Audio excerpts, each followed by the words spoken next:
बरेच प्रश्न असे आलेत, की माझ्या मुलाला शाळेमध्ये खूप मस्ती करतात आणि मस्ती करतो किंवा करते आणि सारखे कंप्लेंट्स येतात शाळेतून. शाळेत जायला नको वाटायला लागतं.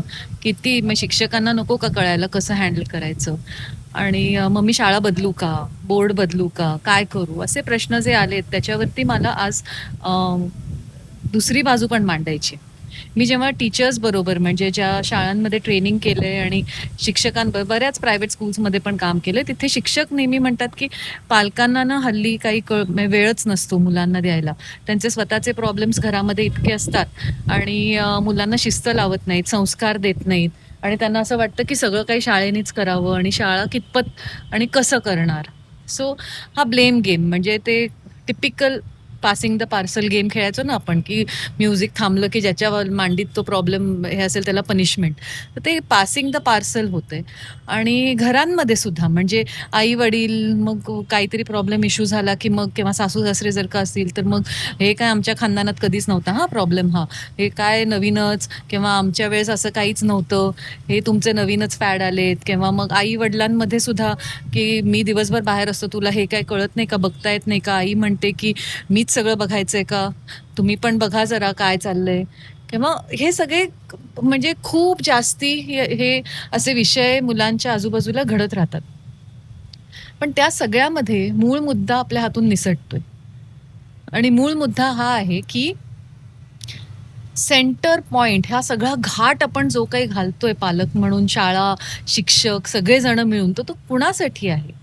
Is it for the parents or the teachers? No. हा मुलासाठी आहे.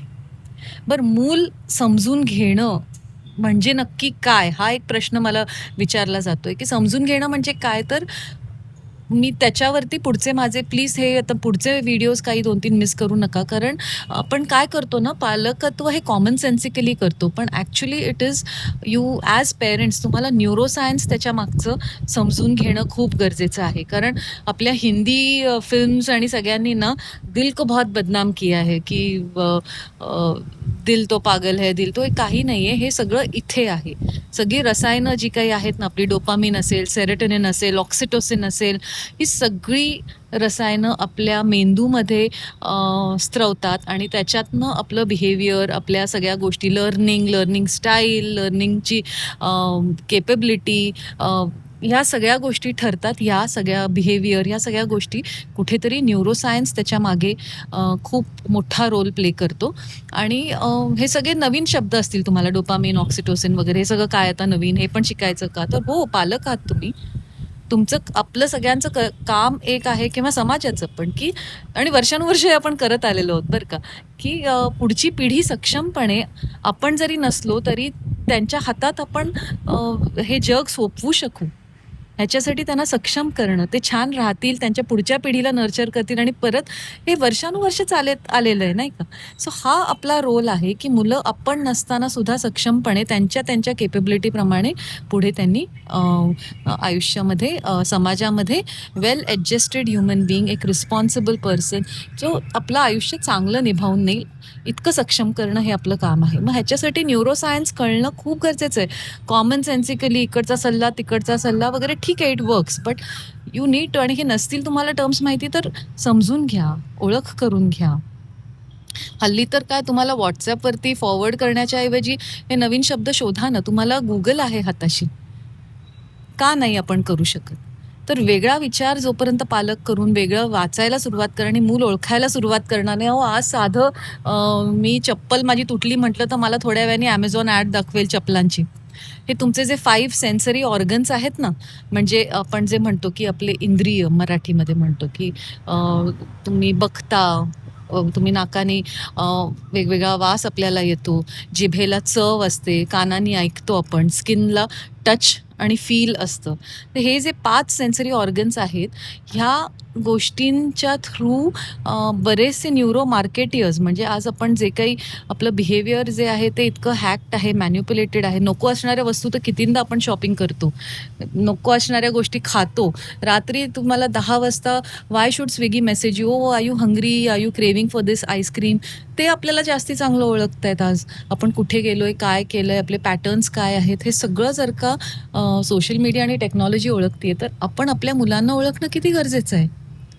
आणि ते जर करायचं असेल तर हे कसे ओळखतायत आपल्याला, कारण न्यूरो सायंटिस्ट, तुम्ही सोशल डायलेमा म्हणून एक फिल्म आहे नेटफ्लिक्सवर, डॉक्युमेंटरी आहे, प्लीज बघा. कशा पद्धतीने आपल्याला मॅन्युप्युलेट, आपल्याला वाटतं आपल्याला फ्रीडम ऑफ चॉईस आहे, पण आपला प्रत्येक बिहेवियर हे मॅन्युप्युलेट केलं जातंय आणि ते मॅन्युप्युलेशन आपण सहज त्याच्या आहारी जातोय. सो ह्या सगळ्या गोष्टी समजायला पाहिजे आणि हे सगळं कोण करतंय तर न्यूरोसायकॉलॉजिस्ट, न्यूरोसायन्स अभ्यास करणारी लोकं ह्या सगळ्या गोष्टी करतायत. तुम्ही वाचा प्लीज, तुम्ही प्लीज. न्यूरो मार्केटिंग या कॉन्सेप्टवरती खूप यूट्यूबवरती व्हिडिओज आहेत. हे सगळं जर का आपल्या आजूबाजूला घडतंय तर आपल्याला मूल समजून घ्यायचं असेल तर त्याच्या मागचं न्यूरोसायन्स हे कळणं गरजेचं आहे. हे काही फार मोठं नाही आहे.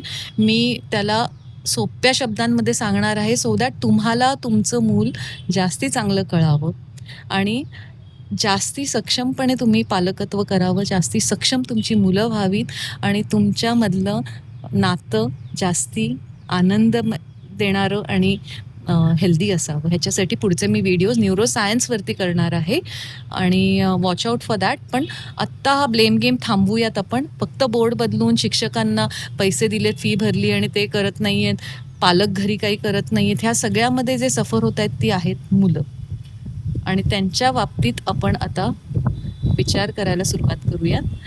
मी आपलं सांगायचं काम करणार आहे.